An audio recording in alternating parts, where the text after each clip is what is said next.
In this second video of my two-part mini-series, I'm going to discuss the exact steps you need to take to flesh out your story idea into a synopsis.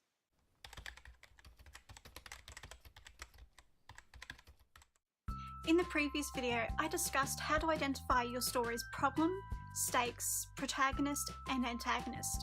These were the first 4 steps in my 8-step process. I'll include a link to this video in the description box below and as an info card on your screen. In this video, I'm going to discuss the final 4 steps to fleshing out your story idea into a synopsis. So let's get started. What does your protagonist want? By now you should have clearly identified your protagonist's problems, stakes, and their why. This is essentially where your story's plot will develop from. So take a few moments right now to rewrite your story's one-liner based on this new information that you have about your protagonist. Think of it as your protagonist wants to solve this problem or this will happen, and your antagonist wants to stop them for this reason. This new one-liner that you've just rewritten is essentially your story's core conflict. It's really important that you do take the time to define your story's core conflict, because as you write the first draft of your story, usually it can take you up to a year or possibly more.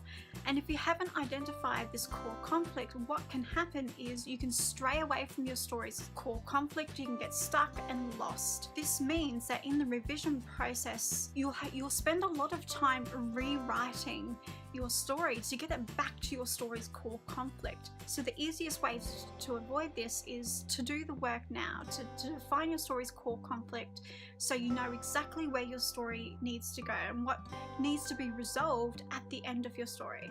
What are the motivating factors in your story? Take a few moments and consider your protagonist, stakes, problem, and antagonist. And ask yourself the following 2 questions. What matters most to these characters? And what is motivating them to take action? I know I alluded to this earlier, but everything your antagonist does will be for a reason. The more time you spend getting clear on the motivations of your characters, the more convincing an antagonist you will create. Understanding character motivation will help you understand how your antagonist will act, which results in your protagonist taking action. This is the basics of story plot. Every story usually begins with an antagonist taking action for very valid reasons, which creates a problem for the protagonist.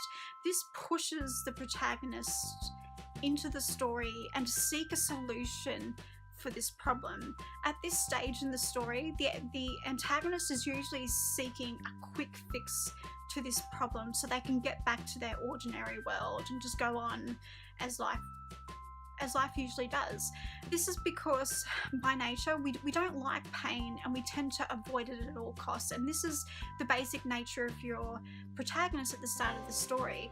It's not until as the story develops and they reach this point of no return that they become more proactive and they start taking the lead, taking action, instead of just simply reacting to what the antagonist is doing.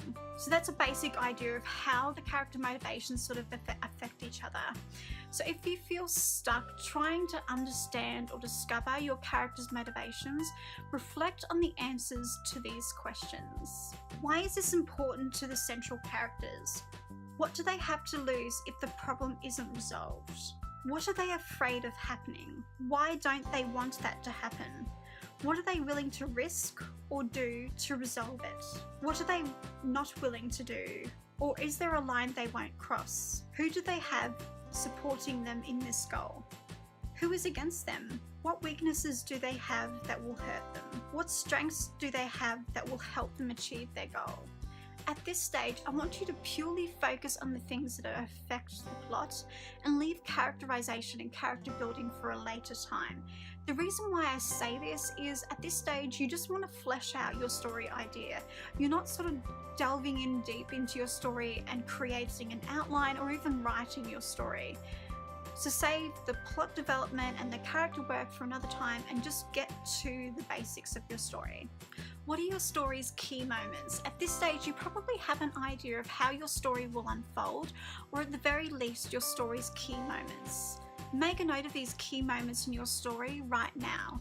At this stage, don't worry about story structure, but focus on the key moments that need to happen to pull your characters closer to the end of the story. These key moments are essentially story anchors in which you will frame your story around, but do this story framing at a later date.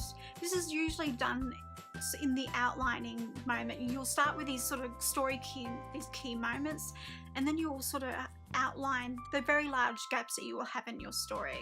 The moments that need to happen between this moment and this moment, you'll flesh out those other moments in that stage of the story. But right now, just focus on these key moments that pull the characters through to the end. In order to help you to brainstorm these crucial moments in your story, I've created a list of questions to help you get started. What is the first moment in which your protagonist realizes they have a problem? What is the moment where your protagonist discovers who or what is in their way? What is the moment where they fail for the first time? This is actually a really important moment. They need to sort of fail a few times before they start succeeding. What is the moment where they want to give up? What is the moment where they decide they're going to risk something to fix the problem? What is the moment when they find a solution to the problem? At this stage, I don't want you to focus on providing just answers to these questions, and don't worry if you can't answer all of these questions right away. Just use these questions as a guide to flesh out your story idea. Consider how these questions relate to your story and characters, and just spend a few time fleshing them out. You may not be able to do all of this in one sitting, so you might want to sort of focus one of your writing sessions to purely fleshing out these key moments, and that's okay.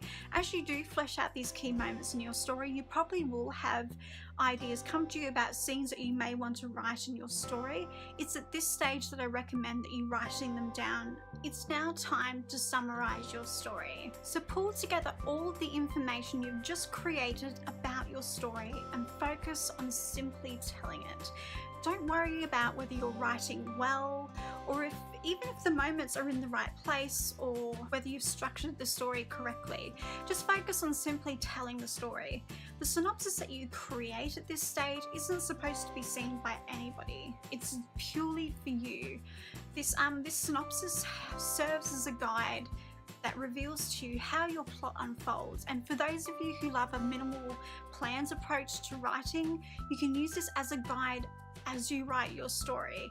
And for those of you who love to plot and plan out your story, you can use this as a springboard to create a story outline where you go into deeper detail about the plot, characterization, and other important elements of story structure. At this stage, just focus on telling your story as if you were telling the story to a friend who's just found out that you're writing a story and is a little interested in the genre that you're writing in.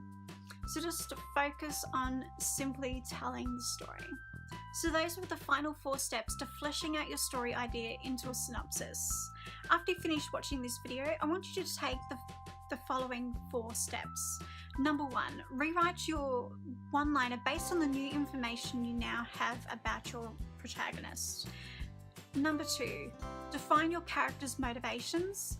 Number 3, get clear on your story's key moments. And number 4 is to simply summarize your story.